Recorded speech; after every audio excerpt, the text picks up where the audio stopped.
So my name is Marco. I'm from Migrante, which is a migrants advocacy organization. We are a chapter of Canada-wide Alliance of Migrante Canada, which is tied also to the Philippines. Migrante International is based in the Philippines, which is a movement of migrant Filipinos globally. And I was asked to focus on migration, movement of people in relation to food security, food sovereignty. Those are like really two complex issues, and I don't think we have a time to really talk about a lot of things about food sovereignty and food security. But I think the focus would be, how these systems are our organization is addressing the systems, creating solutions, and how do we do our advocacy. And maybe later on we could, along with all of you, collectively figure out what we can do. Right? But to start, I do not have an awesome um, PowerPoint like you do, but um, yeah, I'll start by saying that there's really a close link between food security and migration. The people move to feed themselves and survive, right? And let me start with the systems, that we're talking about, and maybe start globally, right? Migration, I think, is the current state. In the current state, migration framed at the current state of neoliberal globalization is principally forced. People are forced to migrate. They leave their homes and oftentimes their families to survive, right? So whether it's because of political instability, these are often instigated by neo-colonial interests, which have plunged into conflicts and wars, that many people try to escape. For example, in Central America, Yemen, Syria. These are some of the examples. And these situations had become worse, when famine occurred and placed the populations in a very imminent danger, such as the case of Yemen, for example. But also, it is important to recognize the unbridled globalized capitalism that caused impoverishment of indigenous communities and peasants around the world. Land grabbing is rampant, violation of rights, extractivism, restricted access to markets, unfair economic partnership agreements, such as free trade and treaties. These are responsible for physical and cultural uprooting of people. Alongside with countries like the Philippines and India, um, uh, violence and fascism are used, to quell dissent. And of course, in the last 20 years, I believe, climate change create either extreme drought or rising water levels, right, in countries of the global south. That has caused massive displacement of people, massive forced migration. Um, and these conditions create, societies and its people in extreme poverty. Farmers and peasants, for example, lose their lands and forced to migrate in urban centers. And for societies like our society working from that do not have basic industries, they do not have industries that can absorb the surging unemployment of their people, especially those people from the rural areas going to the urban areas. They have nowhere to go. They will try to go abroad. They will try to find a place to work, a place where they could find a job in order for them to eat. Um, uh, Talking more about my people, the Philippines. Many of the Filipinos are economic migrants, precisely because of the direct socioeconomic conditions of the country. There are over 6,000 Filipinos that leave the Philippines every day to find work in over 100 countries around the world. And the Philippine government, rather than finding ways to provide jobs to Filipinos, they created a profitable system to systematize migration. And that means that there are government agencies that collect huge amount of fees for migrants just to leave and work abroad. We call them, we have a term, there's an academic term that's being used. They call the Philippines a brokerage state. They also have a system where they can ensure the flow of dollar remittances that these migrants send back home. For the Philippines, for Filipinos abroad, I think 12 million of them are sending approximately $30 billion US per year to the country. So so there is this system that really profits, from the movement of people. A system that brokers its own people to countries that needed them, like Canada.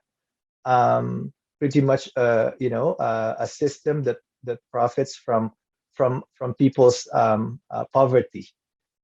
So now people are now commodified, right? They're treated like any goods for export. Essentially, this system is profiting, from the poverty and misery of the people. And the Philippines is just one of the examples. There are many countries, sending countries, in the global south that do the same. There's Mexico, in Latin America. Countries in the Central America are the same. There's a big also diaspora community from India. So these countries, these governments profit from their people. In destination countries like Canada, for example, it is also a system to recruit cheap and disposable labor. The temporary foreign worker program is a use, abuse, and dispose immigration system that one of the lawyers sort of coined, right? I asked them, so what do you think of Canada and its immigration system? She said, well, it only boils down to 3 words. It's a use, abuse, and dispose immigration system. And I think like all of us see in the historical timeline, we see the start of this program, the temporary foreign worker program, and how it's expanded in 2002. And the temporary foreign worker program, as we know, started as a quote unquote high skilled, those that are engaged in construction industry. They would come to Canada, they do their work, they go back to the US. And many of the people, or the workers that benefited from the initial creation of the temporary foreign worker program were from the US, or Western countries. But when the government, the Canadian government, expanded the temporary foreign worker program in 2002, it created a tiered system where they created what they call the pilot project, which is designed to import workers for the food industry, workers in food service, food delivery, like fast food and restaurant workers, also in food packing and processing industries, like meat processing plants, and food packing facilities. So those are many of the migrant workers work in those industries. There are also some farm workers that work year-round in greenhouses under this program. The other program of the temporary foreign workers program is the Caregiver Program, which it has been in existence for a very, very long time. It was repackaged in different names, but essentially it is importing caregivers, nannies, and domestic workers to Canada.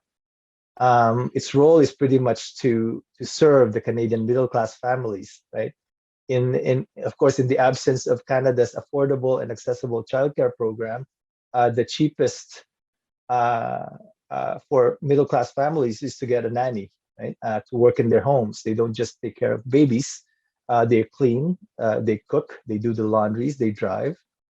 So they do all-round work in order for these middle class families to be able to go and work and generate economy for Canada. And the third program is the Seasonal Agricultural Workers Program. It has been in existence for over 50 years. I call it 50 years of slavery. These migrants from Mexico and the Caribbean countries have been coming to Canada for over 50 years. And these migrants do not have access to permanent residency, meaning that they cannot stay in Canada longer than 8 months. No, so they would come in March, sometimes earlier in February, and leave by the end of October. So after harvest season, they would be sent back home. They're not allowed to stay. But I'm not going to go to the details of the issues of migrant workers. I'm sure one way or another you have heard or read abused migrant worker, right?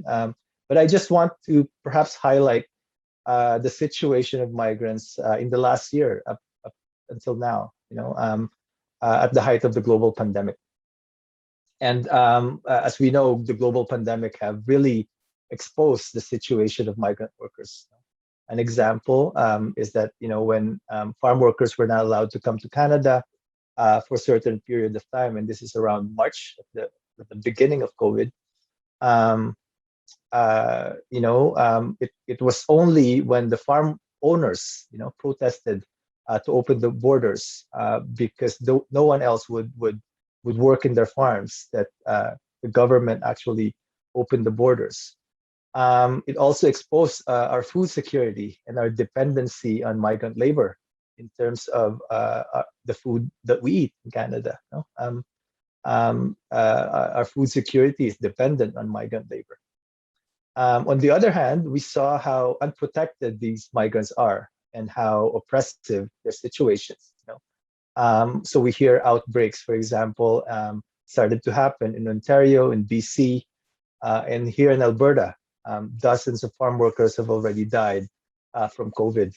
And in Alberta, one of the groups that we work with, Amexcal, the Association of Mexicans in Calgary, have been working to get vaccines to these farm workers in rural Alberta.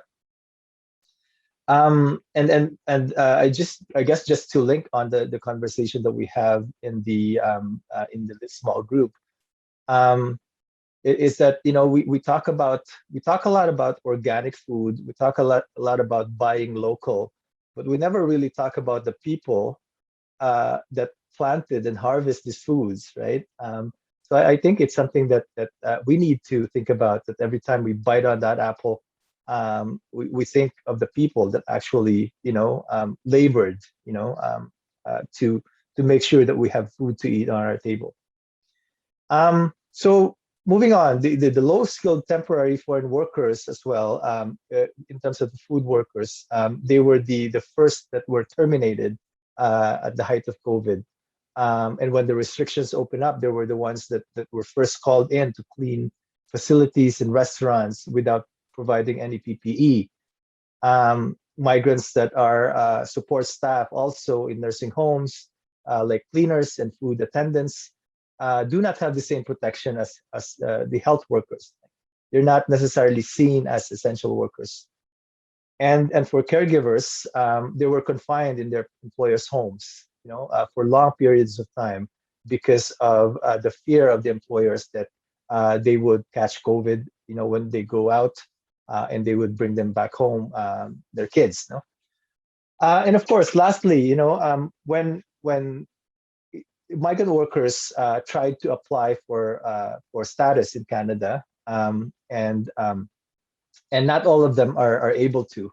many of them fall into the cracks and become undocumented migrants. And that they also are very vulnerable in times of this global pandemic, as they are not eligible for any social services. They do not have access to healthcare. They do not have health cards. No, so imagine if an undocumented migrant is your neighbor that have COVID and cannot access healthcare. The community's health is also in danger. So I guess just going to the end, I believe that when we address the fundamental problem of food security and food sovereignty, we feel that we need to principally look into the land problem. For countries like the Philippines, ownership of land and land control is concentrated to the few rich elite landlords. The same people that sits in government. Arable lands are converted to installation of foreign multinational factories that produce products such as computers, clothing, and so on. So these corporations displace people. Similarly, extractive corporations that plunder the land and displace indigenous communities and farmers out of their ancestral lands. And Canada is a big player in mining, in extractive industry. Where would these people go? They will end up in Canada.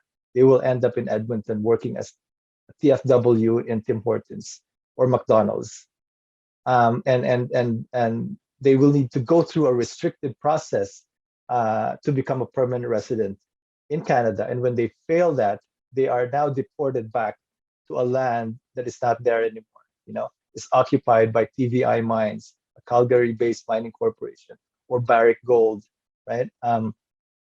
So for us in Migrante, education is really important. Education about the rights of migrant, but more importantly, education on the roots of migration. Why do people leave? Why do my people leave? Alongside that, of course, is the advocacy of migrants to be able to stay in Canada. I think one of the